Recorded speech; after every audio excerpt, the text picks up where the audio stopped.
आज मी तुम्हाला दाखवणार आहे दुधीची खेकडा भजी। चला करायची सुरुवात। भजी करण्यासाठी इथे मी अर्धा दुधी आणि एक बटाटा घेतलाय।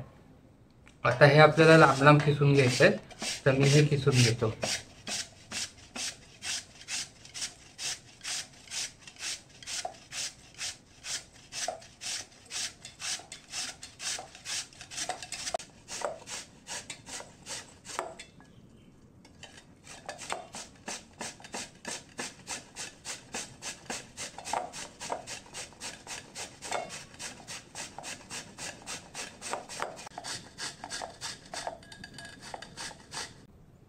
इथे मी सगळा बटाटा किसून घेतलाय। आता हा जो दुधी घेतलाय तो पण मी याच्यात खिसणार आहे। सालासकटच घेतलाय मी, तुम्हाला हवं तर तुम्ही साल पण काढू शकता।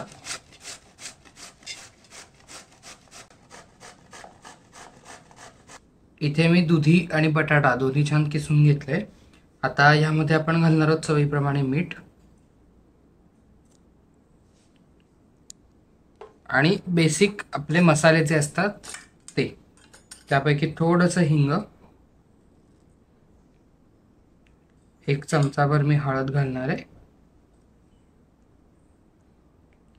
आणि एक चमचाभर लाल तिखट। इथे तुम्ही हिरवी मिरची सुद्धा वापरू शकता जर तुम्ही लाल तिखट खात नसाल तर, किंवा वेगळी चव तुम्हाला आवडत असेल तर। पण आपण हे झटपट बनवतोय त्यामुळे मी इथे आपले रोजचे घरातले मिसळपावातले जे मसाले असतात तेच वापरले। आणि इथे मी घेतले बेसन पीठ, एक 4 चमचे आधी आपण घालूया।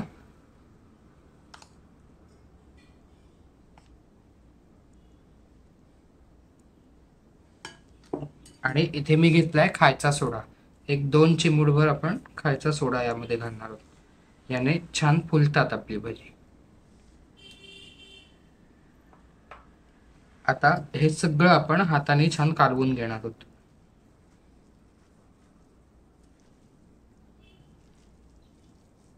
आणि ह्याच्यात मावेल इतकं आपल्याला पीठ घालायचंय। जशी आपण कांद्याची भजी करतो त्याचप्रमाणे आपण हे कालवायचंय। खूप जास्त आपल्याला ह्याच्यात पाणी घालायचं नाहीये, कारण दुधीला आणि बटाट्याला स्वतःचं पाणी असतं। आता मी आणखीन एक चमचाभर ह्याच्यामध्ये पीठ घालणार आहे।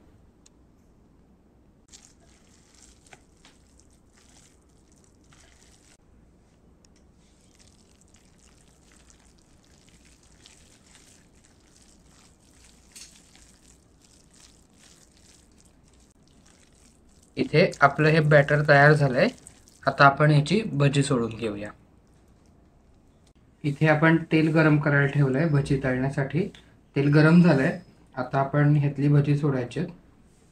तुम्हाला लहान मोठी जशी हवी असतील तशी ह्याची भजी तुम्ही करू शकता। जशी आपण कांद्याची भजी सोडतो त्याचप्रमाणे अगदी मंद आचेवरती ही भजी करायची आहे, तरच ती कुरकुरीत होतील, नाहीतर ती कुरकुरीत नाही होणार, मऊ होते। मी गॅस एकदम लहान ठेवलाय आणि ही भजी सोडली। ही भजी व्हायला थोडा वेळ लागतो, पण खायला खूप अप्रतिम लागतात। आपली भजी इथे तयार आहे। त्याचा रंग बदललाय आणि छान कुरकुरीत झाले। आपण ती काढून घेऊया।